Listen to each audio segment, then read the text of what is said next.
रामचरितमानस सत्संग के लिए कहती है और तुम यहाँ कथा वार्ता में जुटे पड़े हो। तुम संतों की बात भी नहीं मानते हो, रामचरितमानस की भी बात नहीं मानते हो, तो तुम्हें मिलेगा क्या? ये अपनी मनमुक्ता में आकर जो कुछ कर रहे हो उसका कोई लाभ नहीं, 1% कोई लाभ नहीं है।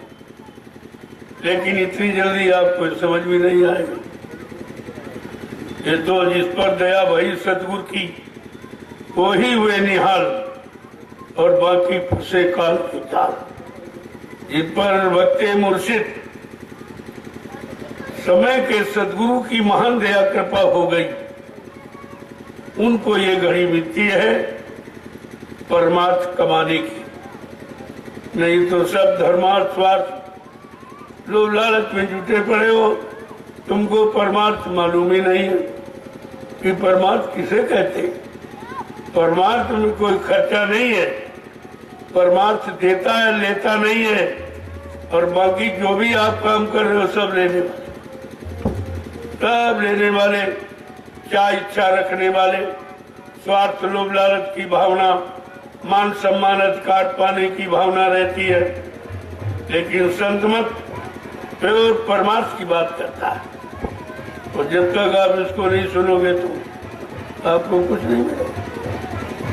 ये मनोरंजन का विषय कलयुग में नहीं है। मन का रंजन, मन को भगाना, मन की खुराक पूरी करना, मन को विषय भोगों में और जुटाना लगाना, ये तुम्हारा काम है। यही तुम कर रहे हो। अरे तुमको मन से बैराग लेना, तुम मन से राग अलाप रहे हो, राग में फंस रहे हो, और चाहिए शुद्ध वैराग। जब तक मन को शुद्ध वैराग नहीं मिलेगा, मन विषय भोगों से अलग नहीं होगा, तब तक ये मन संसारिक कार्यों को से अलग नहीं हो पाएगा। ये बहुत मुश्किल है। ऋषि मुनि जंगलों में तपस्या करके भी मन पर विजय प्राप्त नहीं कर पाए, योगी योग साधना लगाकर मन पर विजय प्राप्त नहीं कर पाए, अवतारी शक्तियां मार काट खून खराबा करके बहादुरी दिखा करके मन पर कंट्रोल नियंत्रण नहीं कर पाए। ज्ञानी ज्ञान करके किताबों का अक्षरों का, लेकिन मन पर कंट्रोल नहीं कर पाए। आज कितना अहम विषय है कि मन को कंट्रोल नियंत्रण में रखना, ये है साधना। केवल कलयुग में नाम की कमाई, और वो भी नाम जो समय का जगाया गया।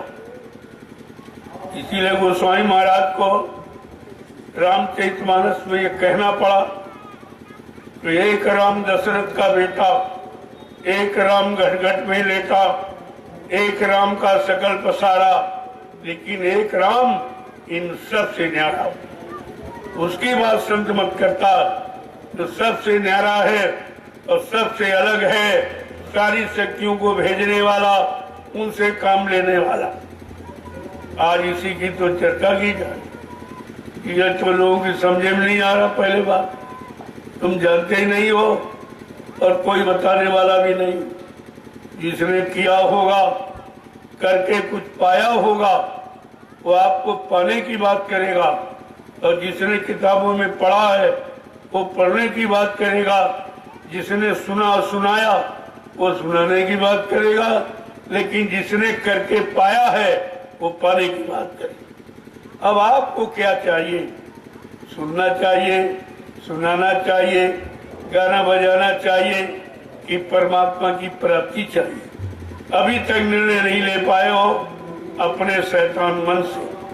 तुमने निर्णय ही नहीं ले पाए हो कि हमें करना क्या है।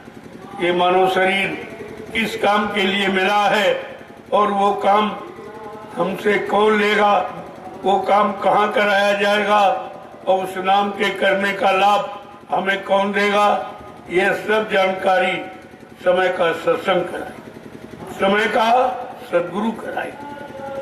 लेकिन हम बेचारों कुछ पता ही नहीं उनको जो सुनाया गया, बताया गया, उसके अलावा कुछ जानते नहीं। किसी ने दिखाया नहीं, सुना दिया है गा बजा के, किताब पढ़ के, लेकिन न उनको मिला न सुनने वालों को। दोनों बेचारे रह गए खाली खाली। गोस्वामी महाराज ने इसीलिए कहा कि अंधा गुरु बहरा चेला होए नरक में ठेली ठेला।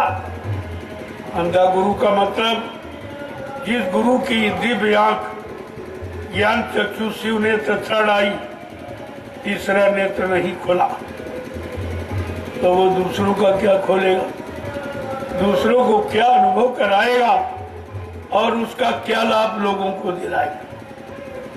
तो कहला ऐसे गुरु अंधे हैं जिनकी आत्मा की दिमाग नहीं खुली, और चेहरे बहरे हैं कि गुरु ने दिव्य कानून का नहीं खोल पाया, उसके बारे में जानकारी नहीं दे पाया। ये दोनों बेचारे रह जाते, दोनों कोई लाभ नहीं मिला।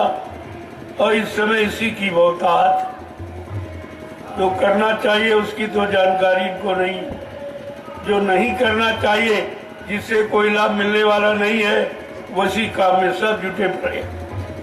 और ऐसे अंधे जीव, स्वार्थी जीव, काल के जीवों की को सच्ची अच्छी बात समझ में भी नहीं आती, लेकिन उनके अनुसार यहाँ कुछ थोड़ी होगा।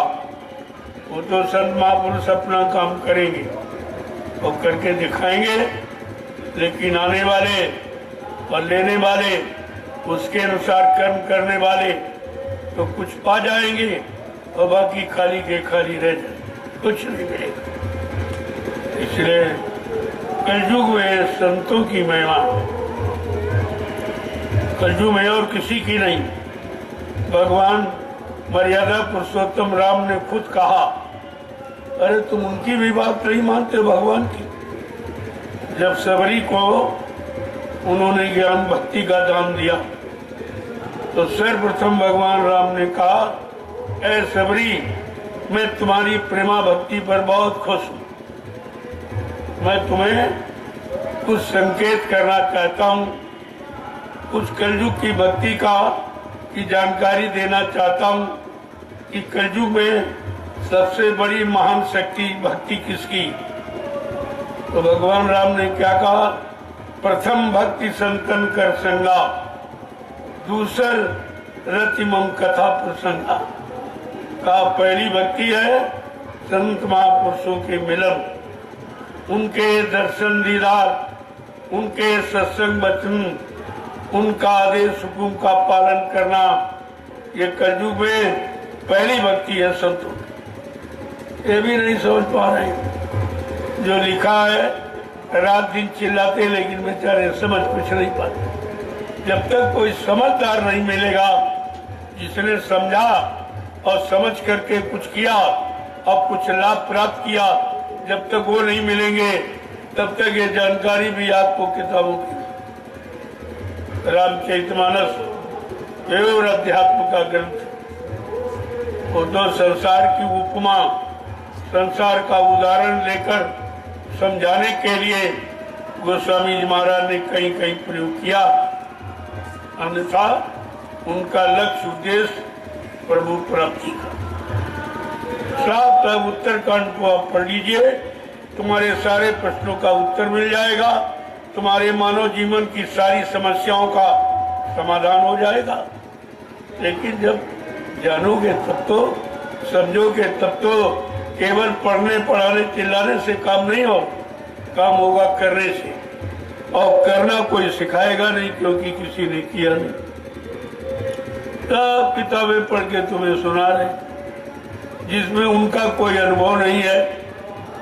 किताबें कितनी पुरानी हैं, पहले के समय की लिखी हुई, आज अगर सुनाई जाए उसका कोई लाभ नहीं है। जैसे दवा जो बनाई जाती है उसकी एक्सपायर डेट लिख दी जाती है, ये किस तारीख तक इसका प्रयोग ठीक है और किस तारीख के बाद इसका प्रयोग कुछ नहीं, कोई लाभ नहीं मिलेगा। लाभ का समय भी निश्चित होता है। ऐसे ये दवा इंसानों में इंसानियत लाने की, मानवता, प्रेम, प्यार, मोहब्बत लाने की, सेवा, दया, सदाचार, परमात्मा की यादगार, माँ बहन बेटी बहू की परख पहचान की दवा है। और वो समय से जब प्रयोग की जाएगी वो भी परहेज के साथ, नियम संयम के साथ, तब उस दवा का लाभ आपको मिलेगा। ये वचन रासायनिक, ये रासायनिक है, दवा है, संतों के वचन। और ऐसी दवा है तो तुम्हें जीवन मुक्त बना देती है, सारी बाधाओं से